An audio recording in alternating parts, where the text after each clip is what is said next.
sanità venirsi a curare. Ecco, allora eccoci qua rientrati in studio. Allora dicevo prima del break che è in crescita, in lievitazione la spesa privata degli italiani e si stima che per la fine dell'anno possa arrivare al valore record di 40 miliardi come spesa appunto per la sanità privata. L'anno scorso era stato di 37,3 miliardi e allora inizierei da Boronna per sentire che cosa sta succedendo. È la sanità pubblica che non funziona, le liste d'attesa piuttosto che il ticket da pagare e tante volte magari la prestazione privatamente diventa, diciamo, la posso avere prima e spendo poco di più. Allora, anche qui bisognerebbe guardare, no? Se si guarda l'Italia bisogna guardare un attimino le situazioni, perché a parte che all'interno del mondo della spesa privata potrebbero esserci anche i fondi integrativi, i fondi privati, dove persone che lavorano in aziende o comunque magari anche in grandi, medie e grandi aziende offrono questi pacchetti assicurativi, fondi integrativi. Dall'altra parte ci sono delle situazioni sicuramente di maggior spesa privata, magari in alcune aree del paese dove magari la sanità pubblica non funziona benissimo e ci sono situazioni ad esempio come il Veneto, che è una di quelle che a livello di struttura privata è fra quelle che ha l'incidenza più bassa, ad esempio rispetto alla Lombardia dove è molto più grande. Questo perché quando hai un sistema sanitario pubblico che funziona, che è eccellente, che dà un servizio eccellente, non si va a cercare la da una parte privata. Sei attrattivo e dall'altra parte ovviamente chi deve venire a fare sanità privata ha degli standard talmente alti per cui o entra è capace di farli, ha le capacità di investire per essere alto, a livelli molto alti per inseguire il pubblico, oppure non ce la fa a rimanere nel mercato. Questa è un po' la situazione, tanto che noi in Veneto di veri ospedali privati che sono convenzionati, poi ne abbiamo due, no? Uno a Padova e uno a Verona, insomma questa è un po' la struttura. Però non bisogna dimenticarsi di quello che è la parte di fondi integrativi, perché quando c'è un'assicurazione privata e quindi si paga e c'è il fondo integrativo che ti paga l'assistenza, devi dare una grande capacità di intervento e di assistenza, perché poi il paziente sceglie dove andare quando ha l'assicurazione che paga. Su questo noi nel nuovo piano sociosanitario stiamo scrivendo, c'è un capitolo che parla di questo, perché la Regione intende mettere ovviamente nelle disponibilità del sistema pubblico, degli ospedali, l'efficienza per aggredire e per attirare verso di sé la spesa dei fondi integrativi, la spesa privata. Certo. Professor Ubaltelli, forse anche molte persone ritengono che magari andando privatamente si sia trattati meglio, ci sia un servizio migliore. Nell'ambiente chirurgico uno sceglie da chi farsi operare. Certo. E quindi qui c'è la fama del chirurgo bravo, esatto. Soprattutto in Lombardia ci sono delle eccellenze, a Milano l'Istituto Europeo del Tumore Oncologico, quello di Veronesi, l'Humanitas e così via, che attraggono da tutta Italia praticamente. Quindi forse c'è più spesa privata, ma non è spesa perché gli ospedali di Milano o della Lombardia non sono così bravi come nel Veneto, ma perché arrivano da lontano. Quindi molti vengono e per essere operati alla svelta pagano in regime privato, cifre anche molto considerevoli, perché conosco persone che davanti a una diagnosi di un tumore maligno pensano che il meglio sia a un certo posto e agganciano 30-35 mila euro per farsi operare dal chirurgo famoso, ma questo può avvenire anche a Padova, non è che sia solo Milano, ma Milano, la Lombardia attira molto del meridione, insomma. Quindi questo penso possa essere una spiegazione del perché la Lombardia abbia più spesa privata pur avendo ospedali molto efficienti, insomma. Certo. Ma se il servizio pubblico è efficiente, sì, quindi è d'accordo con quello che diceva Borona, motivo di andare nel privato non c'è, a meno che uno non voglia essere operato personalmente da una certa persona, insomma. Leoni concorda con quello che dice Rubaltelli? Allora, per quanto mi riguarda, il privato è una libera scelta del cittadino che può permetterselo. Io penso a tutti quelli che non possono permetterselo, penso a quelli che sono esenti ticket, agli invalidi, alle patologie oncologiche. Il Veneto da questo punto di vista ha degli standard molto rigidi per quanto riguarda i tempi di attesa, in particolare per la patologia oncologica, che vengono rispettati e che devono comunque garantire un'assistenza equa per tutti. Poi naturalmente se uno vuole scegliersi un professionista in particolare può farlo bene, però deve essere garantito comunque una cura adeguata. E in particolare non è che, come diceva il Presidente Boron, ci sia una invasività particolare per quanto riguarda il privato a livello Veneto. A livello Veneto c'è un'attività di tipo residuale, poi naturalmente per quanto riguarda la visita, la classica visita privata, la prestazione, è vero che nel privato, convenzionato o meno, ci sono molto delle patologie di tipo riabilitativo, cronico, che sono dedicate diciamo, a questo tipo di attività. Per altre, per la visita classica, bisogna calcolare che essendo il personale diviso e in carenza anche di numero per quanto riguarda, prova ne è che esistono i pacchetti di prestazioni aggiuntivi regionali per quanto riguarda la prestazione di anestesia e rianimazione, guardia e gettone per coprire i buchi degli organici. I buchi degli organici alla fine danno la possibilità di avere meno visite anche per quanto riguarda il divisionale, cioè meno tempo per il medico per fare le visite semplicemente nell'ambulatorio, è tutto quanto proporzionale.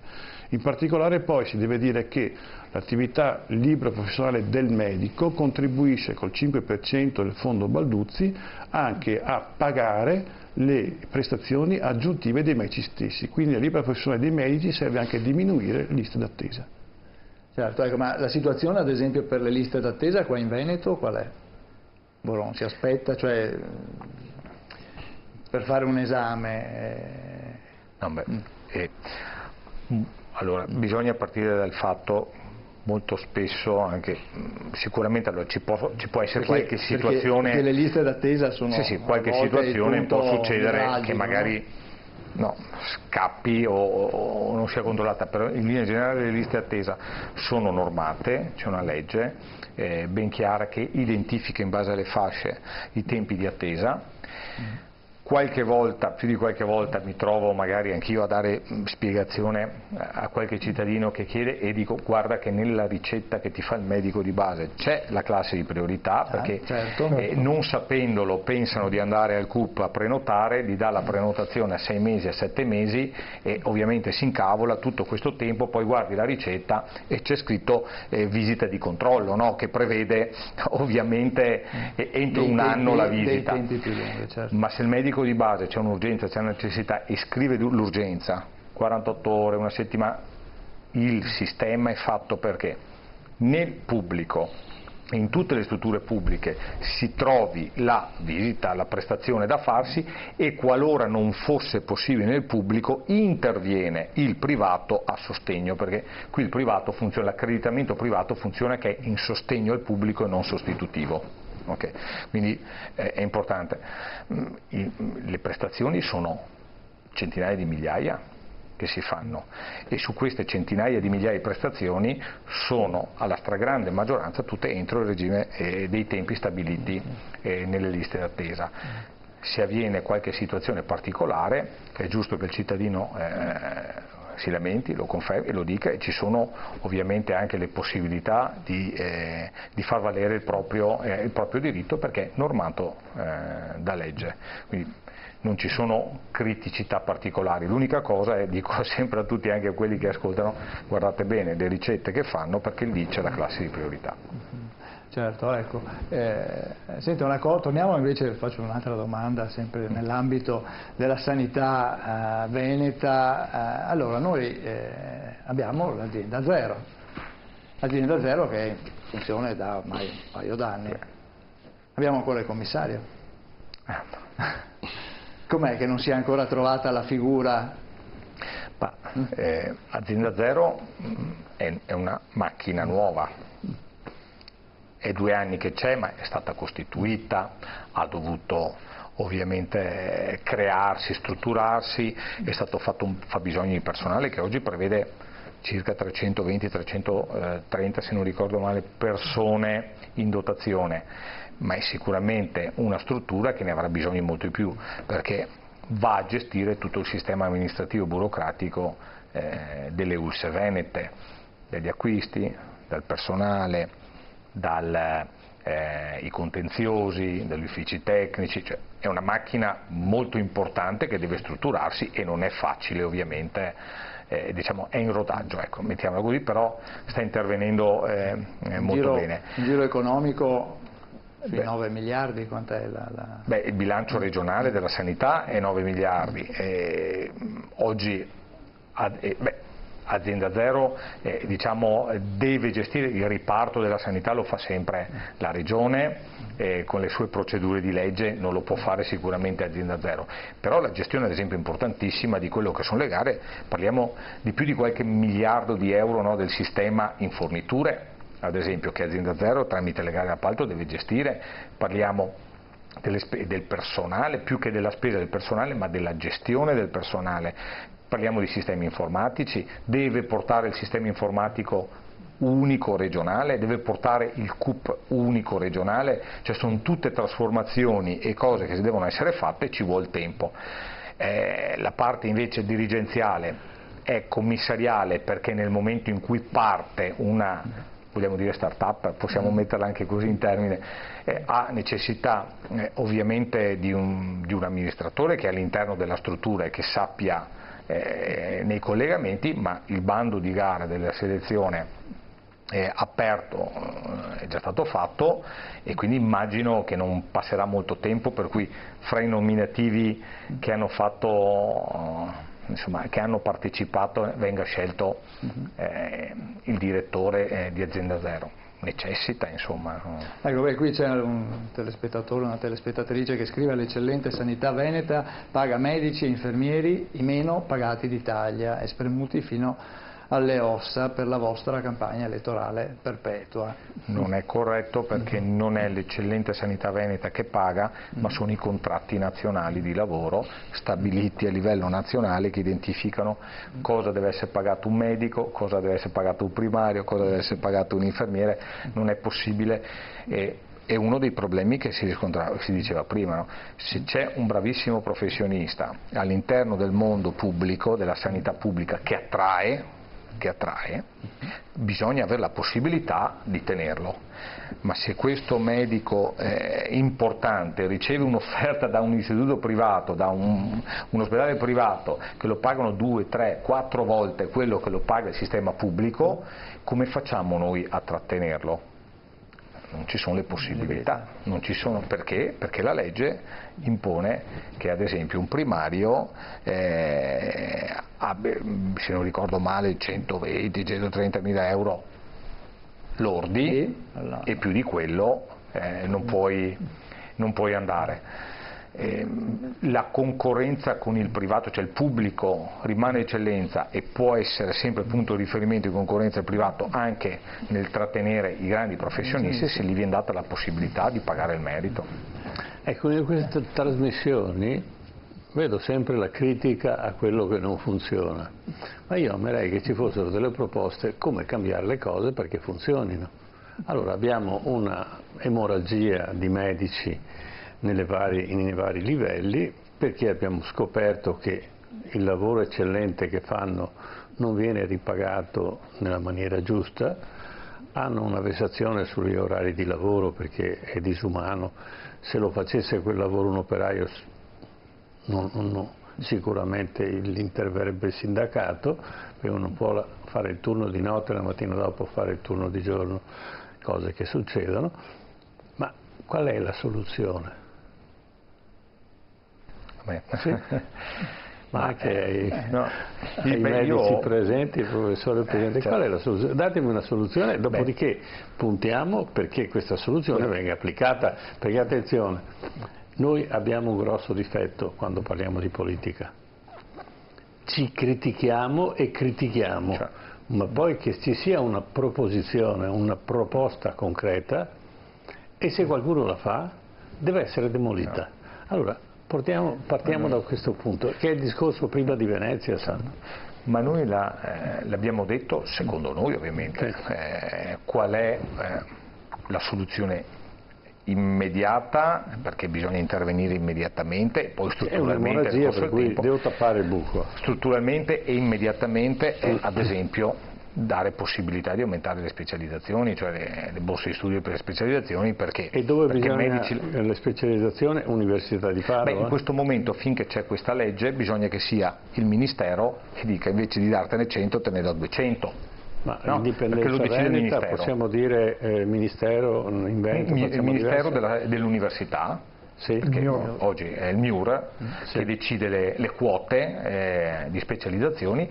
Bisogna che il Ministero ovviamente in maniera immediata, questo è immediato, no? Cioè lo può fare domani mattina, La politica assegnare più cosa borse fa di perché studio. questo succeda domani mattina? Ecco, questo lo può fare assegnare più borse di studio e dare la possibilità magari anche al Veneto di poterne mettere a disposizione di più di quello che fa.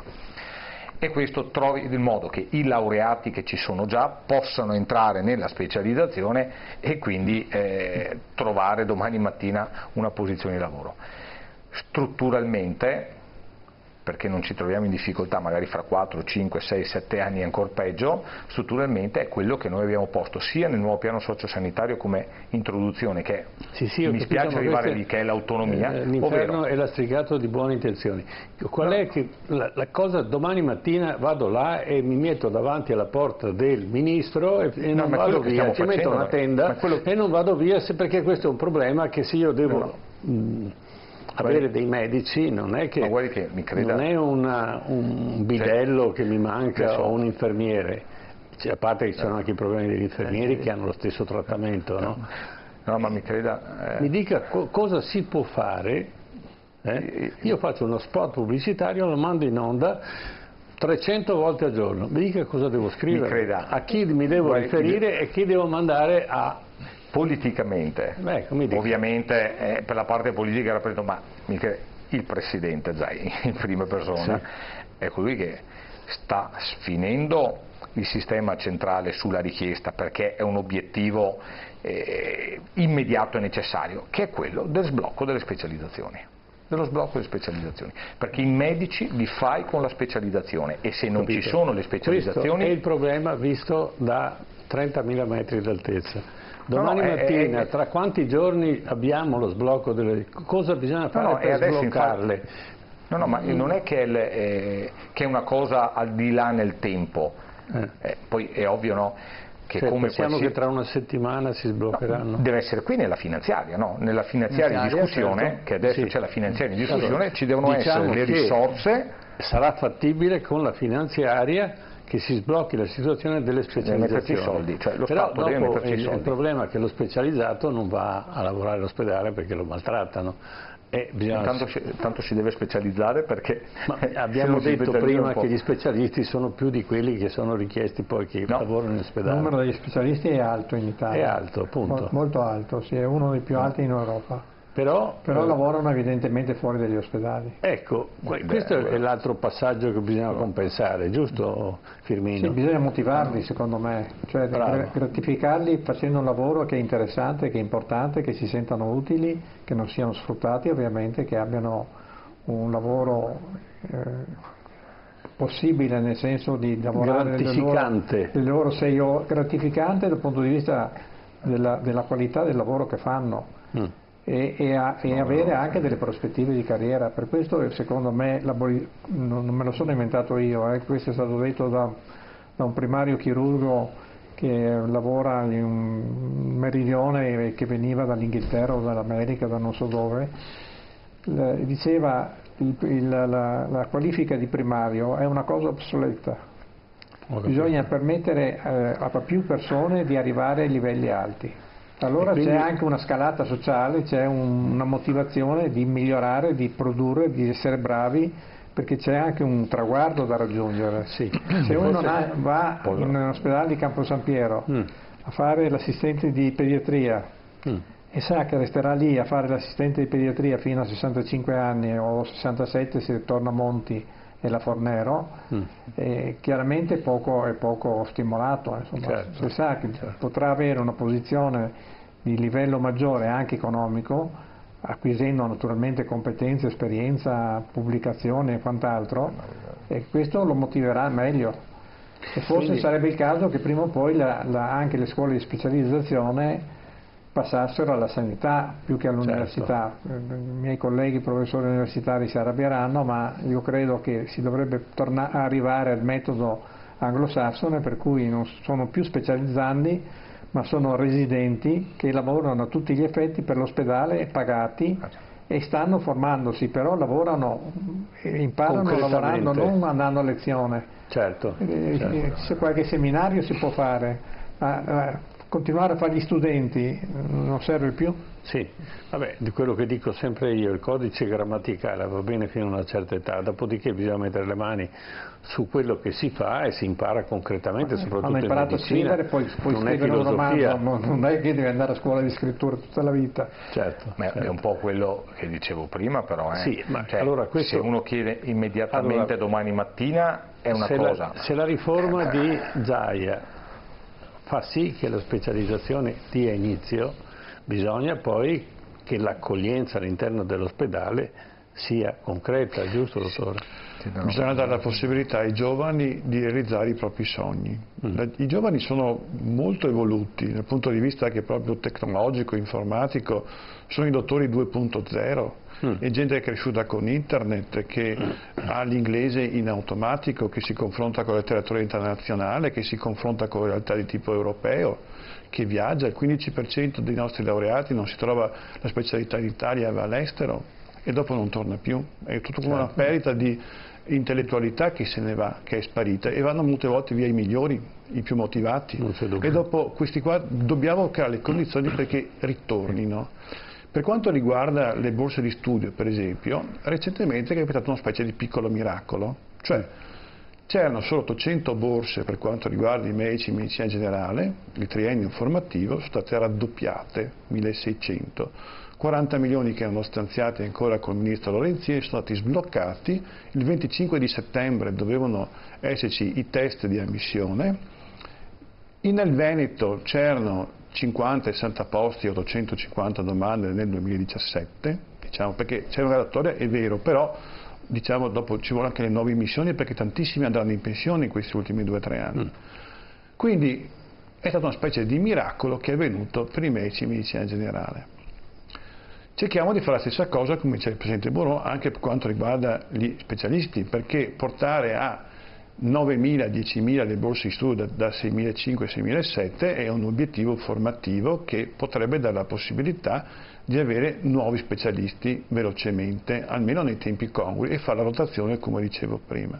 Però soprattutto bisogna dare delle condizioni di vita, una turnistica adeguata per quanto riguarda il lavoro, perché i grandi reparti si fanno con delle grandi menti che attirano persone, attirano gli studenti migliori che dopo seguono gli esempi.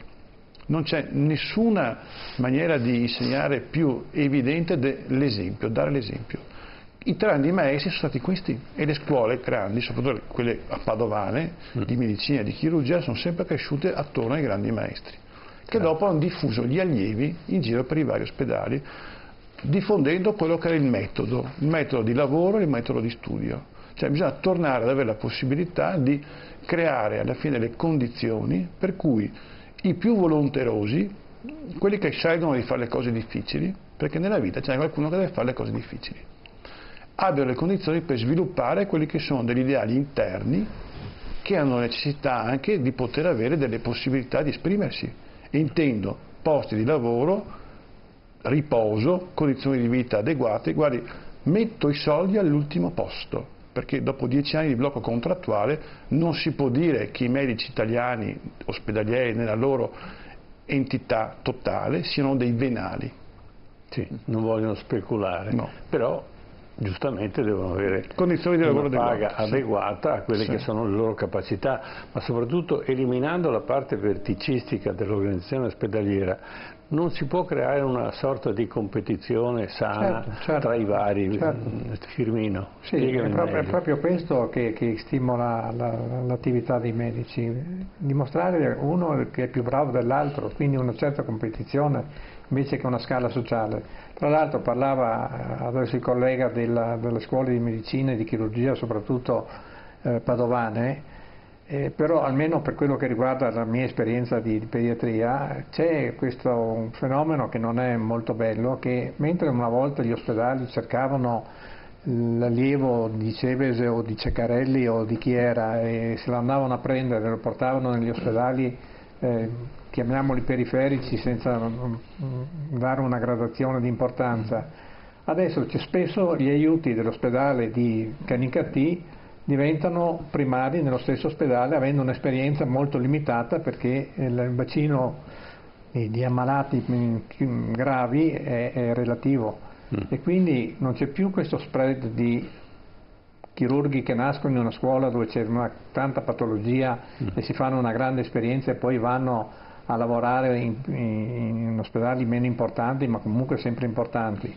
C'è invece una specie di, questo c'è anche nell'università, uno nasce a Padova e diventerà professore a Padova o non diventerà professore per niente, non c'è più l'andata di Cevese a Sassari e poi da Sassari, non so se è venuto direttamente a Padova, mi pare di sì lui, ma il mio maestro, il professor Sartori, da Sassari è andato a Ferrara, da Ferrara a Pavia, da Pavia a Padova e poi erano pronti a chiamarlo a Roma addirittura.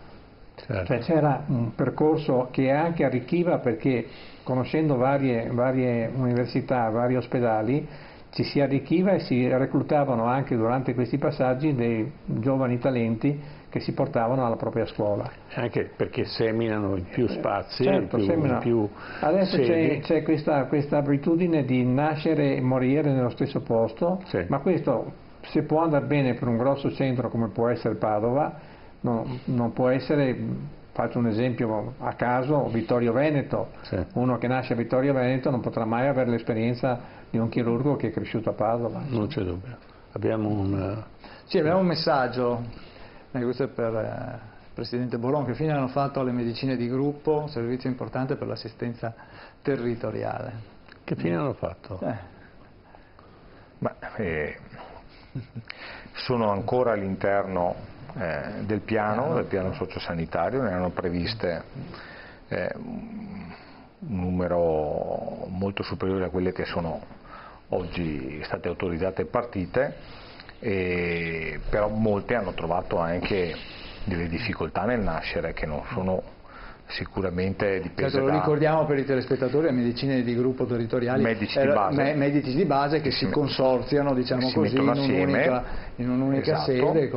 Si mettono assieme dando quindi un servizio che viene esteso tutti i giorni, dal lunedì al venerdì, dalle 8 della mattina alle 8 di sera e anche il sabato, in parte sabato viene dato questo servizio. È nato sotto un giusto, un giusto pensiero che era quello di dare un servizio più vasto, di coprire magari anche molti codici bianchi che poi vanno a intasare. Certo, perché all'interno di queste medicine di gruppo era previsto anche un servizio, esatto, non di pronto soccorso, ma comunque infermieristico di base, diciamo così. Alcune sono partite, altre no, in particolar modo dove non partono è perché ci sono magari difficoltà in alcuni casi fra trovare i medici che si consorziano o magari perché sono in un punto della provincia dove è più difficile per le distanze e quindi è anche lì un fattore economico molto spesso, no? Nelle città dove sono nate funzionano perché il bacino di utenza è molto vasto. In altri posti magari più decentrati questo è più difficile effettuarsi, tanto che ci siamo posti un obiettivo che è quello, uno, dell'analisi, perché è quello che stavo dicendo, e valutare se effettivamente in alcune parti dove c'è minore popolazione ha senso. A quanto pare la gente ti chiede il medico vicino al paese, vicino alla frazione del paese, non la medicina di gruppo dall'altra parte del paese, dove molto spesso ci sono dei comuni di 3.000-4.000 abitanti dove da una frazione all'altra passano 20 chilometri. Quindi ci sono queste situazioni aspetti logistici, logistici, quindi lì ti chiedono di avere il suo medico di base vicino e lì abbiamo l'idea dell'assunzione, no? Del medico di base assunto dipendente che vada a coprire. E dall'altra parte abbiamo detto è arrivato il momento di fare un tagliando, una verifica di quello che si è attuato, se funziona, se arriva o se devono essere fatti dei correttivi perché in alcuni casi abbiamo verificato che magari questo calo di codici bianchi e pronto soccorso non è avvenuto. Cioè, ovvero, la medicina di gruppo deve funzionare, deve avere l'infermiere dentro, deve dare delle prestazioni e non può diventare magari non posso fare niente, vai al pronto soccorso, ecco, per essere molto semplice e chiaro. Stiamo facendo le valutazioni, ovviamente non io, l'area sanità sta facendo le valutazioni, perché nella scrittura del piano che andremo ad approvare prima della fine dell'anno c'è scritto questo: medici base assunti e medicine di gruppo dove servono e dove funzionano, altrimenti si torna al medico di base. Certo. Allora, un ultimo giro, una battuta su quello che è stato anche un tema presentato in questi giorni, cioè quello dell'abolizione del numero chiuso per l'accesso ai corsi appunto di medicina. Molti hanno detto vanno eliminati, una follia. Testi di classe. Ecco, volevo sentire, allora iniziamo dal professor Rubaltelli, lei come la pensa? È una follia, tanto perché il numero di posti di medicina è abbastanza adeguato, sono 9.100 all'anno e il fabbisogno di medici per ogni anno stimato dalla Federazione dell'Ordine dei Medici è di circa 8.000-8.500, poi può darsi che in futuro ci sia bisogno di un aumento per i pensionamenti, ma comunque non siamo molto lontani dal ricambio. Se noi ammettiamo tutti a medicina il primo anno, dicendo li scremiamo dopo il primo anno e li mandiamo via, ci saranno sicuramente delle università di secondo ordine dove per acquisire un numero di studenti che pagano le tasse passeranno tutti o quasi tutti al secondo, al terzo, al quarto, quinto anno. Quindi mi sembra una cosa da non fare. Tra l'altro in Italia c'è questa abitudine che si può andare fuori corso e laurearsi in 10 anni, 12 anni, 15 anni, quello che è. Io avevo un collega americano che non si è mai laureato, che dopo 20 anni era ancora studente di medicina. In altri paesi chi non passa tutti gli esami ogni anno è fuori per sempre. Quindi non c'è la figura come da noi del fuori corso. Adesso io non voglio sposare questa cosa qui per attirarmi l'odio degli studenti, però chiaramente mi pare che il sistema sia molto democratico quello che abbiamo ora. Sono esami uguali per tutti, si sceglie la sede di preferenza dove andare e in base al merito si viene assegnati. Non ci sono pastette, non c'è pericolo di imbrogli e credo che tornare indietro sia un grosso errore. Certo, vediamo, questo qui è un messaggio molto lungo, un problema che mi ha impedito dal 7 luglio, dopo essere stato in pronto soccorso a Padova dei Giustiniani con Cardiopare, di avere la prenotazione per una visita cardiologica negata perché come prima volta non ero seguita dal reparto, negata anche dal distretto perché la lista d'attesa si protrarrà forse fino a gennaio 2019, l'unica possibilità sarebbe rivolgersi al servizio a pagamento, in libera professione. Ho segnalato il fatto ai 3 dirigenti, generale, amministrativo del reparto, la risposta è stata l'applicazione della legge 241/90, cioè entro 90 giorni avere una risposta, ma non so se potrò avere la prenotazione.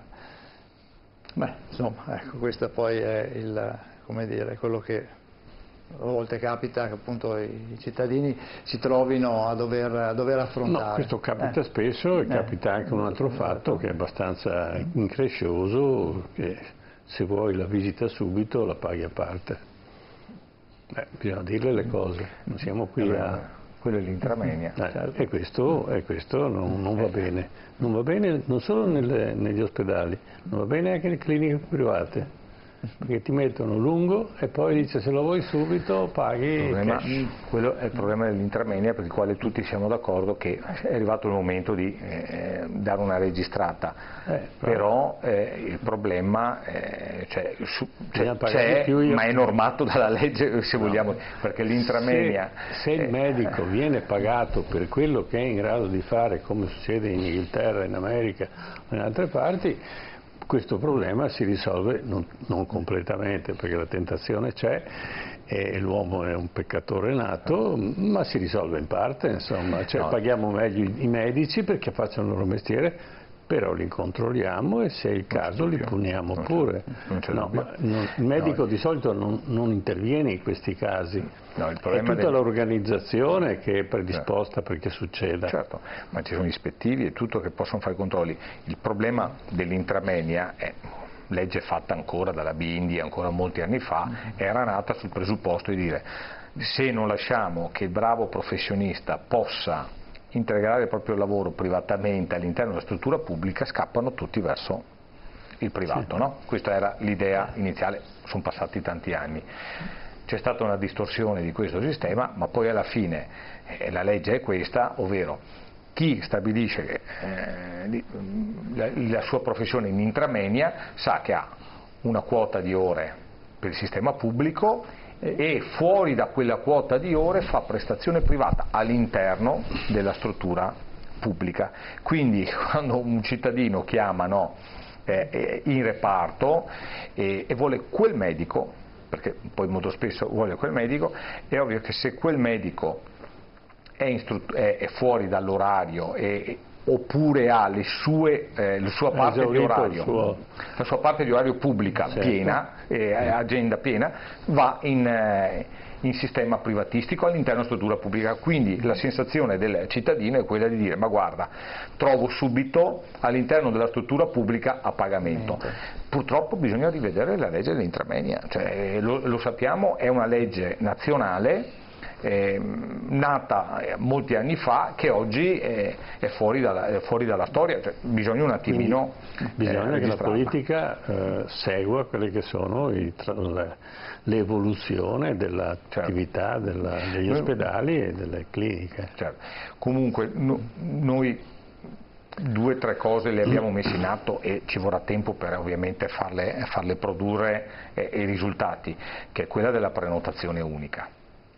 Ovvero arrivare a prenotazione unica, cioè con un numero unico dove si chiama, si fa la prenotazione e il tempo stabilito di visita, che ripeto è sulla ricetta, è quello per cui io ti dico: guarda, a Pieve di Sacco, a Cittadella, a Campo San Piero domani mattina. Se poi un cittadino dice no, io lo voglio a Padova sai che devi aspettare magari 10 giorni di più e 15 giorni di più. E questo numero unico fa la prenotazione in ambito pubblico e privato convenzionato per tutti, quindi non c'è più lo scavalcare che uno chiama direttamente da una parte su un reparto per avere la prenotazione, perché molto spesso magari questo può creare confusione. Va bene. Numero chiuso? Il numero chiuso, ma allora io parto da un presupposto, che la selezione avviene sempre sul campo e non a priori, no? Anche per un motivo semplicissimo: avendo una stretta parente che ha fatto il test d'ingresso in medicina, che ha studiato medicina e lo sta studiando medicina, e che il problema prioritario, quello che ti dicono i ragazzi, è: ma io vado a studiare medicina, che test d'ingresso è questo? No, perché mi fa le domande di attualità e di cose che io non ho neanche mai letto un giornale, non un quotidiano. Ovvero, se vogliamo fare il numero chiuso per la selezione dei bravi professionisti medici, bisogna fare anche un esame di accesso al numero chiuso adeguato. Certo, questo lo fa il Ministero. Però. Ecco. No, non sto dicendo che è colpa di Tizio di Caio, dico perché il problema è che il test d'ingresso oggi è paradossale, cioè uno quasi non è detto che entri il migliore, non è dentro che lo passi il migliore. Allora, o facciamo il test per selezionare i migliori e quindi lo cambi, se no a questo punto liberi, apertura libera, però come ha detto lei, selezione marcata il primo anno, stai dentro gli esami, passi, se no fuori, a quel punto lì selezioni veramente i più bravi e più come faccio a fare una selezione se questo non ha una minima preparazione sul settore dove lui vuole andare a studiare e vuole imparare? No, ma il problema è quello di fare un test che sia calibrato giusto per chi vuole fare medicina. Chiaro che se si fa un test di cultura generale, si chiede chi ha scritto la poesia tal dei tali, sì, non serve a nulla. Ma questo è compito del Ministero, o quando ci sarà la sanità che prenderà in mano anche anche la scuola di medicina, lo farà il Ministero della Sanità, ma non si può buttare via l'acqua con il vino dentro, insomma. L'idea del test è valida, è un sistema serio, diciamo, che non si presta a imbrogli. Il test deve essere adeguato comunque, no? Ma come diceva lo fanno in tutto il l'assessore, mondo, basta copiare, non c'è niente da inventarsi.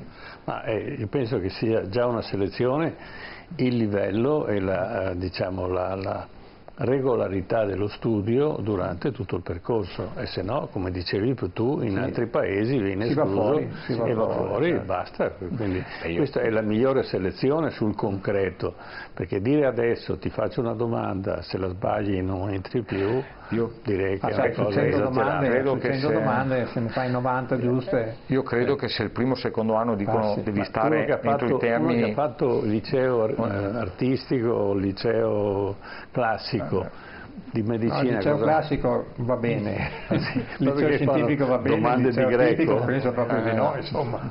No, ma io credo che se mettessero come regola che la selezione la fa il primo o secondo anno con gli esami a tempo, ne sezioniamo molti però, di meno che rispetto al test di ingresso. Questi disgraziati però hanno perso un anno o due e poi devono ricominciare un'altra facoltà da un'altra parte, insomma non mi pare giustissimo neanche questo sistema. No, ho capito, però secondo me ce ne sono tantissimi lo stesso che cambiano in corso, no professore? Sì, ce ne sono che cambiano in verità, però io trovo, siccome l'esperienza è che anche in altri paesi lo fanno, aggiustarsi sul tema, sui quiz e farli in maniera che dimostrino un'attitudine al ragionamento, alla logica e così via, non è una cosa impossibile. No, certo. Sentiamo anche il segretario Leoni cosa dice. Allora, io sono un figlio della petola medica, 1800 iscritti al primo anno, nel 1976 a medicina. Quindi dico che un test di accesso è sicuramente utile, però deve essere parametrato con una selezione, con delle domande attinenti a quello che è l'indirizzo scientifico. Peraltro ricordo che per accedere a medicina fino al 1969 era necessario avere solo la maturità classica. È stato dopo il 68-69 che è stato aperto anche ad altre maturità la possibilità. Perché? Perché la formazione classica umanistica era fondamentale per la costruzione di un medico completo, che aggiungeva a delle caratteristiche di tipo etico, filosofico, anche quelle di tipo scientifico. Per quanto riguarda invece la libera professione, per me, mi spiace dire, è un falso problema, nel senso che la libera professione prima di tutto è una scelta del cittadino, chi se la può permettere naturalmente, però è il cittadino che vuole scegliersi da chi essere visitato. E il professionista deve avere la possibilità anche di ricevere qualcuno che vuole venire da lui, molto banalmente come in tante altre cose. Non bisogna confonderla però da diritto a obbligo, perché è cosa ben diversa.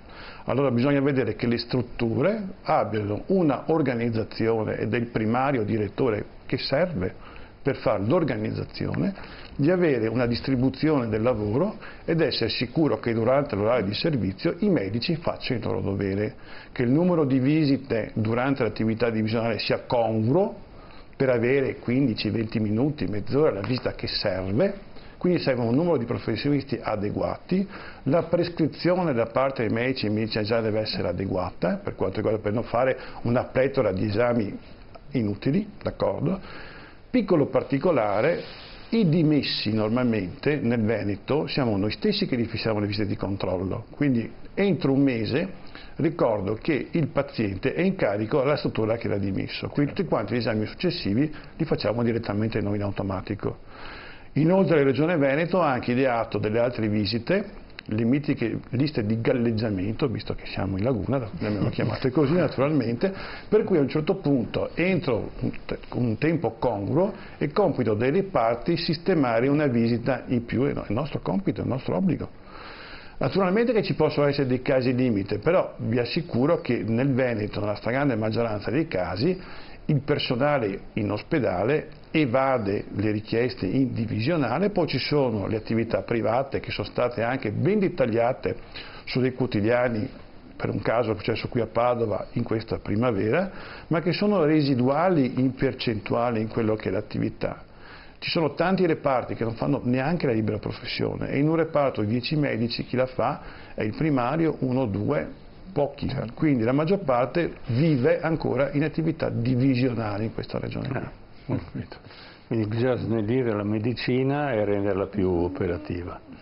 Bene, ci possiamo fermare qui, direi.